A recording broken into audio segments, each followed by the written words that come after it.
శ్రీకాకుళం జిల్లాలో రహదారులకు మహర్దశ పట్టనుంది. కేంద్ర నిధులు విడుదల చేయడంతో పనులు ప్రారంభం కాబోతున్నాయి. వాహనాలు పెరగడంతో తరచూ రోడ్డు ప్రమాదాలు జరుగుతున్నాయి. వాహనాలతో రోడ్లు రద్దీగా మారటంతో వాహనదారులకు తిప్పలు తప్పటం లేదు. శ్రీకాకుళం జిల్లాలో రహదారులు అధ్వాన్నంగా తయారయ్యాయి. జాతీయ రహదారికి సమాంతరంగా ఉండే డోలా, పోలాకి, నౌపడ రోడ్డు గుంతలమయంగా మారింది. చాలా చోట్ల రహదారులపై భారీ గుంతలు పడడంతో వాహనాలు ముందుకు కదలలేని పరిస్థితి నెలకొంది. కేంద్రం రహదారుల విస్తరణకు ఆమోదం తెలిపింది. 56 కిలోమీటర్ల రోడ్డు విస్తరణ పనుల కోసం నిధులు మంజూరు చేసింది. మరోవైపు అంపురం, ముకుందాపురం మధ్య 11 కిలోమీటర్ల రహదారుల అభివృద్ధికి 23 కోట్లు విడుదలయ్యాయి. అయితే ప్రతిసారి రోడ్ల విస్తరణ ఉంటుందని ఆశపడడం, ఆ తర్వాత నిట్టూర్చడం పరిపాటిగా మారిందంటున్నారు స్థానికులు.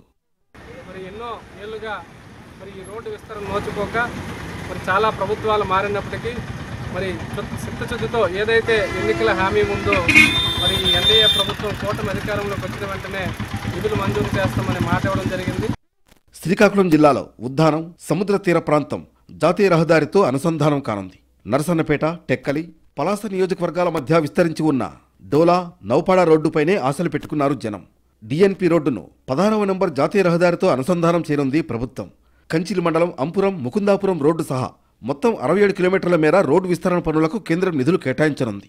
జాతీయ రోడ్డు నిర్మాణ నిధుల నుంచి మంజూరు చేయనుంది. టెండర్ ప్రక్రియ పూర్తయిన 24 నెలల్లోగా పనులు పూర్తి చేయాలని నోటిఫికేషన్ జారీ చేశారు. ఎన్నో ఏళ్లుగా వస్తున్న ఈ డిమాండ్ కార్యరూపం దాల్చడం పట్ల జిల్లా వాసులు హర్షం వ్యక్తం చేస్తున్నారు.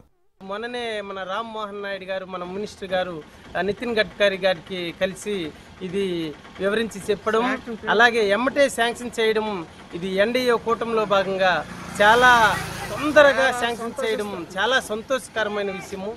మొత్తానికి కేంద్ర నిర్ణయంతో శ్రీకాకుళం జిల్లాలో రహదారుల రూపురేఖలు మారబోతున్నాయి.